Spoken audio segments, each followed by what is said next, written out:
جس طرح اچھا خیال آتا ہے تو اس برے زمانے میں برے خیال بھی آ جاتے ہیں، پھر ہم کیا کریں؟ اگر آپ کو کچھ ہوش آیا ہے کہ یہ باتیں بری ہیں، پھر اپنا اچھا خیال زندہ رکھنا چاہیے، ورنہ برائی کرو گے تو پتہ نہیں چلے گا۔ اکثر برائی جو نازل ہوتی ہے وہ آپ کی اپنی غلطی سے آتی ہے، اور اکثر انسان کو غلطی یا برائی اچھی لگتی ہے۔ جس نے سمجھ لیا کہ یہ برائی ہے تو وہ تو پھر بچ ہی گیا۔ اب میں آپ کو اس کی عملی شکل بتاتا ہوں کہ ہمیں اچھے برے خیال کے زمرے میں کیا کرنا چاہیے۔ نمبر 1، آپ یہ کام کریں کہ اپنے علاوہ جو ساری دنیا ہے اس کو مجموعی طور پر قابل احترام سمجھیں۔ آپ یہ بات یاد رکھیں کہ زمانے کو برا نہ کہیں، کیونکہ زمانہ ہی خدا ہے۔ اس کا پہلا طریقہ یہ ہے۔ دوسرا طریقہ یہ ہے کہ زمانے کو اچھا نہ سمجھو، کیونکہ یہ غیر اللہ ہے، لہٰذا اس سے بچو۔ آپ بیک وقت دونوں کام نہ کریں، بلکہ آپ نے ایک کام کرنا ہے۔ اگر زمانے کو آپ اچھا سمجھ کر چلیں تو پھر آپ کو ایک انداز کا سفر اور فکر مل جائے گا۔ مثلاً آپ کو توقع یہ ہے کہ کوئی شخص آپ کو دھوکہ نہیں دے گا، تو آپ یہ کہیں کہ میرا ارادہ کسی کو دھوکہ دینے کا نہیں ہے، کیونکہ آپ کا سفر دنیا کی سیر ہے، اور اب سیر کے ساتھ ساتھ زندگی ہے۔ ایک آدمی کہتا ہے کہ دنیا میں شاید کہیں کوئی سچا ہوگا جو یہ کہہ گیا کہ وہ ابھی آئے گا، تو دوسرا کہتا ہے کہ کوئی کسی کے لیے کب آتا ہے، تو پہلا کہتا ہے کہ نہ وہ ضرور آئے گا۔ کہنے کا مقصد یہ ہے کہ سچے نے اسے سچا جانا اور جھوٹے نے جھوٹا جانا۔ بلکہ پیغمبروں کے ساتھ بھی ایسا واقعہ ہوا۔ ایک آدمی حضور پاک صلی اللہ علیہ وآلہ وسلم کے پاس گیا کہ ہم آپ صلی اللہ علیہ وسلم کو بہت اچھا سمجھتے ہیں، تو آپ صلی اللہ علیہ وآلہ وسلم نے فرمایا کہ ہاں ایسی ہی بات ہے۔ اور دوسرے نے کہا کہ ہم آپ صلی اللہ علیہ وآلہ وسلم کو اچھا نہیں سمجھتے، تو پھر آپ صلی اللہ علیہ وآلہ وسلم نے فرمایا کہ ہاں ایسی ہی بات ہے۔ تو صحابہ کرام رضی اللہ تعالیٰ عنہ نے پوچھا کہ یا رسول اللہ صلی اللہ علیہ وآلہ وسلم، آپ نے دونوں کو ایک ہی جواب دے دیا ہے کہ ہاں ایسی ہی بات ہے۔ تو آپ صلی اللہ علیہ وسلم نے فرمایا کہ ہم آئینہ ہیں اور ہر شخص اپنا اپنا چہرہ دیکھتا جا رہا ہے، تو آپ زمانے کو برا نہ کہیں کہ زمانہ اچھا ہے، اور زمانے کو اچھا نہ سمجھیں کہ زمانہ غیر اللہ ہے، تو یہی زمانہ غیر اللہ ہے اور یہی عین اللہ ہے۔ اب آپ نے فیصلہ کرنا ہے۔ اللہ کے تمام واقعات، تمام ارشادات اسی زمانے سے ملیں گے، اور اللہ سے بغاوت کرانے والے واقعات بھی یہاں سے ملیں گے۔ یہیں آپ نے گمراہ ہونا ہے اور یہیں آپ نے راہ پر چلنا ہے۔ یہیں سے جنت کا سفر ہوگا اور یہیں سے دوزخ کے سفر کا آغاز ہوگا۔ تو یہ خیال ہونا چاہیے، کیا ہونا چاہیے کہ جنت اور دوزخ کو جانے والے راستے یہاں سے شروع ہوتے ہیں، یہ فیض یہاں سے ہو سکتا ہے۔ تیسری بات یہ ہے، کسی انسان پر تحقیق کیے بغیر بدگمانی نہ کرنا۔ بس یہ بات بہت ضروری ہے۔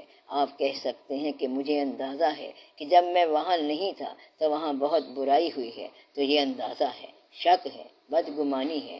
اگر ایسا کوئی واقعہ نہ ہوا ہو اور آپ کو شک ہو جائے تو پھر نتیجہ کیا ہوتا ہے؟ تو پھر نتیجہ بربادی ہوتا ہے۔ بعض اوقات کہتے یہ ہیں کہ کچھ شک، کچھ ظن ایسے ہوتے ہیں جو گناہ ہوتے ہیں۔ اللہ تعالیٰ فرماتا ہے کہ یہ گناہ ہیں، بلکہ گناہ کبیرہ ہیں، کہ تم نے کسی انسان کو قتل کر دیا، اس کے خیال کو قتل کر دیا۔ خیال ہی انسان ہے، مگر نہ انسان تو یوں ہی بیٹھا ہوا ہے۔ یہ بات آپ کو ضرور سمجھ آنی چاہیے۔ اگر کوئی بندہ دور بیٹھا ہوا ہے اور آپ گھر بیٹھے ہوئے ہیں تو اب بندے کا نام کیا ہے؟ خیال۔ اور واجب الاحترام، اگر اچانک وسوسہ پیدا ہو گیا اور بدی پیدا ہو گئی کہ وہ بندہ جو ہے وہ بدی کر رہا ہے، تو گویا کہ آپ نے اس کے خیال کی شکل قتل کر دی، اور اگر وہاں وہ بندہ قتل ہو جائے تو جو اس کے قتل کی سزا ہے تو وہی سزا آپ کے خیال کو مل جائے گی، اور آپ کے خیال کو پھانسی لگا دی جائے گی۔ تو وہ جو آپ کے خیال کا ساتھی ہے، اگر آپ کے خیال نے بدی کا خیال کیا یا کسی آدمی کے بارے میں بدگمانی کی یا وسوسہ کیا اور اس آدمی نے آہ نکال دی، تو پھر آپ کا خیال وہیں ختم ہو گیا اور مر گیا۔ تو کبھی انسان پر شک نہ کرنا، اگر یقین ہو جائے تو پھر وہ اور کہانی ہے، مگر بغیر یقین کے، بغیر گواہی کے، تحقیق کے، بغیر بڑی دلیل کے کسی کے اوپر بدگمانی نہ کرنا اور غیر محفوظ ذرائع کا خیال نہ کرنا۔ آپ دنیا سے مجموعی نیکی کی امید رکھیں۔ آج کا بد کل کا نیک ہو سکتا ہے اگر اس کو استغفار کی توفیق مل جائے، اور یہ بھی ہو سکتا ہے کہ اس کو دنیا کی اجتماعی نیکی کا خیال مل جائے۔ اللہ تعالیٰ اس کو نیکی کی توفیق دے سکتا ہے۔ تو اپنے خیال کو محفوظ کرنے کا یہ بھی ایک طریقہ ہے۔ آپ اچھا خیال پیدا ہونے کا شکریہ ادا کریں۔ جہاں خیال جنریٹ ہوتے ہیں آپ لوگ وہاں ضرور حاضری دیا کریں، اس سے خیال کی خیرات لیا کریں۔ میرا مطلب یہ ہے کہ خیال کے نام کی نیاز تقسیم کیا کریں کہ جس نے آپ کو خیال کی دولت عطا فرمائی ہے یہ اس کے نام کی نیاز ہے، اور یہ آپ ضرور کیا کریں۔ جیسے کسی کو اچانک خزانہ مل جائے تو وہ خیرات کرتا ہے، اسی طرح جب آپ کو اچانک خیال کی خیرات مل جائے تو آپ اس کی خیرات دیا کریں۔ خیال بہت بڑی دولت ہے اور یہ عطا ہوتی ہے، اور یہ اللہ تعالیٰ کی خاص مہربانی سے عطا ہوتی ہے۔ اللہ تعالیٰ نے جن لوگوں پر عنایت فرمانی ہو تو اس کو خیال عطا فرماتا ہے۔ اس ذات نے جاہلوں کو مال دیا اور ہم خوش قسمتوں کو اس نے خیال دیا۔ تو بات یہ ہے کہ مال والا اور ہے اور خیال والا اور ہے، تو آپ کا صاحب خیال ہونا عطا ہے۔ درویش سارے صاحب خیال ہوتے ہیں، تو خیال کہاں سے آتا ہے؟ بس خیال وہی ہے جو وہاں سے آتا ہے۔ اچھے اور برے خیال کے علاوہ کیا دنیا میں ایسے لوگ بھی ہیں جن کا کوئی خیال نہیں ہوتا، یا ان کا خیال صرف مال کی طرف ہوتا ہے؟ ایسے لوگ ہوتے ہیں، اور آپ میری یہ بات یاد رکھنا کہ یہ بہت ضروری بات پوچھ لی گئی ہے۔ ایک تو بد خیال لوگ ہو گئے، یعنی انجینئرڈ بد جو بدی کرتے جا رہے ہیں، اور دوسرے نیک خیال والے لوگ جو نیکی کرتے جاتے ہیں۔ تو پھر وہ کون ہیں؟ وہ مزدور ہیں، بیزی، ایوری بیزی، یعنی مصروف اور مکینیکل انجینئر۔ مزدور میں کسے کہہ رہا ہوں؟